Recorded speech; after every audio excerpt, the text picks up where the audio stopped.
गुरु महाराज राधाकुंडवासी राधाकुंडेर अभूतपूर्व पंडित भागवत गगन मंडलीर भागवत सम्राट 108 पंडित वैष्णव पददास बाबाजी महाराजेर श्रीरातुल आतुल असंख्य भक्ति निवेदन पूर्वक महान महान भागवत आचार्य बृंद एखाने आছেন আমাদের गोविंद बाबा इतिमध्ये शुभंकर बाबा सह যারাই আমার কীর্তনী আচার্য আমাদের এখানে উপস্থিত সেই বাবা সহ সকল ভক্তবৃন্দের মায়েদের শ্রীচরণে আমার প্রণতি নিবেদন করছি। কৃপা করে আপনাদের চরণদ্বয়ী দান করে এই অদমকে আশীষ দান করুন, যেন এই ভাগবত কথার মধ্যে দু একটি কথা ভগবানকে সন্তুষ্ট করার জন্য বলতে পারি। শাস্ত্রে বলছেন, আপনারা খুব মনোযোগ দিবেন। আজকে খুব সুখী হলাম, গ্রামবাসী সকলকেই আমি আরতি করেছি, এখানে যাদের বিগ্রহ পেয়েছি আমি আরতি, তাতে আরতির মাধ্যমে তাদেরকে আশীর্বাদ জানিয়েছি, অভিনন্দন জানিয়েছি। ভাগবত তারাও শ্রবণ করছে, হয়তো কীট পতঙ্গ অথবা কোনো নরকে তারা পতিত হয়েছে জানি না, এটা বিচারের কার্য আমার নেই, কিন্তু যারা তাদের শ্রাদ্ধে মাছ মাংস আদি ব্যবহার করে তাদেরকে নরকে পাঠিয়েছেন, আজকেই আপনারা একটা সৌভাগ্যের কাজ করলেন। গ্রামবাসী সবাই মিলে 64 মন্দির ভূপ তথা তাদের জন্য সপ্ত দিবস ভাগবতের আয়োজন করেছেন। আপনারা অনেকটা পুণ্যবান অর্জন করেছেন, অনেকটা পুণ্য আপনাদের ইতিমধ্যে অর্জন হয়েছে, কিন্তু এই ভাগবত থেকে আপনাদের সংশোধন হতে হবে।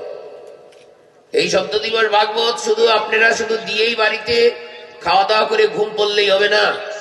যে 7 জন ভাগবত বক্তা ইতিমধ্যে, যে 4 জন ভাগবত বক্তা এই ব্যাস আসনে উপবিষ্ট হয়েছেন, আগামীতে যে আরো 2 জন 3 জন ভাগবত বক্তা এই ব্যাস আসন অলঙ্কিত করবেন, তাদের রাতুল চরণে আমার প্রণতি নিবেদন রইল। তারা যা যা এই ভাগবত থেকে আপনাদেরকে উপদেশমৃত দান করেছেন, এটা নিয়েই আপনাদের রাত কাটাতে হবে। 7টা রাত যদি আপনারা এটা নিয়ে কাটাতে পারেন, আগামীতে ভাগবতের জয়ধ্বনি এই অঙ্গনে হবেই হবে, এই গ্রামে হবেই হবে, আর হয়ে গেছে।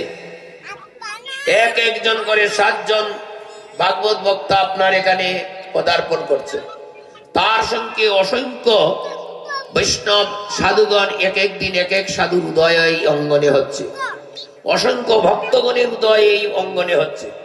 2 জন 3 জন বাদ দিলে যারা, তাকে অসংখ্য হয়ে যায়, অসংখ্য ভক্তগণের আগমন ঘটছে। তাহলে এই ভাগবতী গঙ্গা যমুনা সরস্বতী নদীগণ এক এক বৈষ্ণবের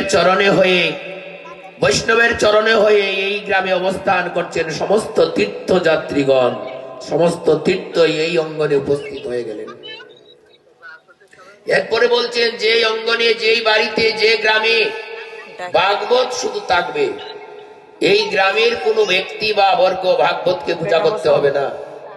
স্বয়ং ভাগবতকে পূজা করার জন্য স্বর্গ থেকে দেবগণ, যোগীন্দ্রগণ, মুনীন্দ্রগণ সবাই এসে এই ভাগবতের পূজা করা আরম্ভ করে দিয়েছেন। এই বাড়িতে ভাগবতের আয়োজন হয়েছে, এই গ্রাম ধন্য হয়ে গেল। যে অঙ্গনে ভাগবত থাকবে সেই অঙ্গ তীর্থ, যে অঙ্গনে ভাগবত থাকবে দেবগণ সেই অঙ্গনে এসে ভাগবতের পূজা করবেন। আর বিদ্বান গৃহী কুটুম্বের প্রতি আসক্ত না হয়ে ভগবানের প্রতি আসক্ত হবেন। ভাগবত বলছেন, ভাগবতে বলা হয়েছে, কুটুম্বেষু ন সজ্জতে। তুমি ভাগবতের দিন কুটুম্বের প্রতি আকর্ষিত হবে না। খুব মনোযোগ দিয়ে শুনবে। ভাগবতে কুটুম্ব, আলাদা কুটুম্ব আছে না, মামার বাড়ি, শ্বশুর বাড়ি, সম্বন্ধিকের বাড়ি, বাইরের বাড়ি আছে, তো আছে কিনা? তুমি এই দিন তাদের উপর আকৃষ্ট হবে না। এই দিন তোমার বাড়িতে যারা ভাগবত কথা শ্রবণ করতে আসবে, তাদেরকে শুধু এই দিনের কুটুম্ব মনে করো না, এরা তোমার অনন্তকালের কুটুম্বের সাক্ষী হয়ে তোমার ভাগবতে তোমার পূর্বপুরুষকে উদ্ধার করার জন্য তারা এখানে এসেছেন। এই ভাগবতে তারাই কুটুম্ব, যারে দেখলে বদনে আনন্দ আসে, যারে দেখলে বদনে হরিনাম আসে, যারে দেখলে বাহু তুলে হরিবল হরিবল করতে করতে নৃত্য করার ইচ্ছা করে, এরাই তোমার কুটুম্ব জানবে। যদিও জাগতিক জগতে কুটুম্ব আলাদা, কিন্তু পারমার্থিক জগতে এরা তোমার সঙ্গে যুগ যুগ ধরে, অনন্তকাল ধরে সম্পর্ক করবে। এদের সঙ্গে তোমার সম্পর্ক মন্দ হবে না, ভালো সম্পর্ক হবে। কেউ গুরু ভ্রাতা হবে, কেউ গুরু সজ্জন হবে, কেউ বৈষ্ণব সঙ্গের সাথী হবে, কেউ কৃষ্ণ প্রসাদের সাথী হবে, এমনই কি কোন জন্মে যদি মানুষ হতে না পারে ভগবানের সেবার জন্য সবজি হবে, কেউ বেল বৃক্ষ হবে, কেউ কদলী বৃক্ষ হবে, কেউ তুলসী বৃক্ষ হবে, কেউ গঙ্গার জল হবে। এইভাবে একে অপরকে এক এক দিকে সহযোগিতা করে এই জগতে তোমার কুটুম্ব হইবে, তাদেরকে কুটুম্ব বলে তুমি মনে করে নিও। খুব মধুর কথা। সাধুর সংসারে কৃষ্ণ সেবা হয়, যেখানে কৃষ্ণ সেবা নেই বা দাম্পত্য জীবনে কৃষ্ণ প্রীতি নেই, তা পাষণ্ডের সংসার বলে তুমি জানবে। তোমার বাড়িতে কৃষ্ণ পূজা নেই, কৃষ্ণ সেবা নেই, তুমি এই সংসারে কিভাবে আনন্দ করবে বলো তো দেখবে। তুমি যদি কৃষ্ণ পূজা করো না, সেখানে তুমি কি আনন্দ পেতে পারো? পেতে পারো কি? শাস্ত্র বলছেন তুমি যে কৃষ্ণ পূজা করবে না, কেন করবে না? এই কলিযুগে তোমার আয়ু কত? কত আয়ু নিয়েই তোমার বা এই কলিযুগে জন্ম হয়েছে যে তুমি কৃষ্ণ পূজা করবে না? একগুয়ামি করে নিজেকে তুমি সাজিয়ে রাখবে, একদিন তোমার এটা অনর্থ হয়ে যাবে। সেই দিন তুমি হয়তো সেই অনর্থের কারণে তোমার যত সুকৃতি আছে ওটাও ধ্বংস হয়ে যাবে। এই কলিযুগে শাস্ত্র প্রমাণ করে দিয়েছেন যে অঙ্গনে ভাগবত থাকবে সে অঙ্গনে দেবতার পূজা করা লাগবে না। তুমি মানবে না কেন? তোমার বাবাই কইছে? তোমার গোষ্ঠীর মধ্যে কেউ এই ধরনের কথা কইছে? কইছে তোমার পরম পিতা, জগতের পিতা কৃষ্ণ। যে না বোঝে বাপ, পিতৃদ্রোহীর পাত কির জন্মে জন্মে তাপ। বলি তাহলে প্রমাণ কি? শাস্ত্রে বলছে সুরানাং কীর্তনে সর্বে কোটি বিংশ পললবেদ তৎপলং কীর্তনা দেব কেশবে সুকৃতং কলে। মানবে না? সেখানে বলছে কোটি কোটি বার সমস্ত দেবতার নামে নাম সংকীর্তন যদি করো,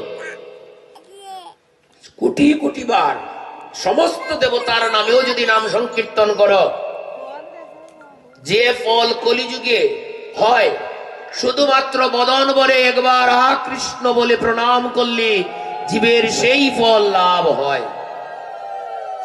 তা আমি এত কষ্ট করতে যাব কেন? যাব কেন বলো? যাব কেন? বলতে পারবো না, কারণ সমাজ বিভ্রান্ত। আমরা গত পরশুদিন এক জায়গার, আমি আর গোবিন্দ বাবু 2-3 দিন আগে আমাদের কেশবপুরে সম্ভ্রান্ত একটা পরিবারের মা মারা গেছে, নাম বলবো না। এই মাটা মারা গেছে, মারা যাওয়ার মাটা খুব বৈষ্ণব ভক্ত ছিল, সাধুদের খুব সম্মান করত এবং বাড়িতে সাধু সেবা প্রতি বছরে 4-5 ব্যবহার দিত। তা আমাদেরকে ডাকছে, আমাকে আর গোবিন্দ বাবা আছে এখানে।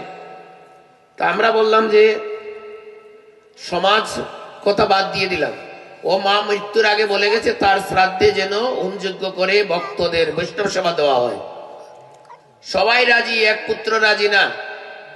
সঙ্গে ব্রাহ্মণ মশাইকে বসানো হয়েছে আমাদের সাথে। আমি বললাম ব্রাহ্মণ আর বৈষ্ণবের সঙ্গে কোনোদিন মিলবে না। ব্রাহ্মণ বলল যে আমার বাবার শ্রাদ্ধে বাবা বলেছেন যত বড় মাংস দিবে, আমিও মাংস দিয়েছি, এটেম কুলাইয়া বলতেছে। তৎক্ষণাৎ শাস্ত্রে প্রমাণ করেছে কোন ব্রাহ্মণ যদি মাছ মাংস আহার করে কোনো ভুলের কারণে, আর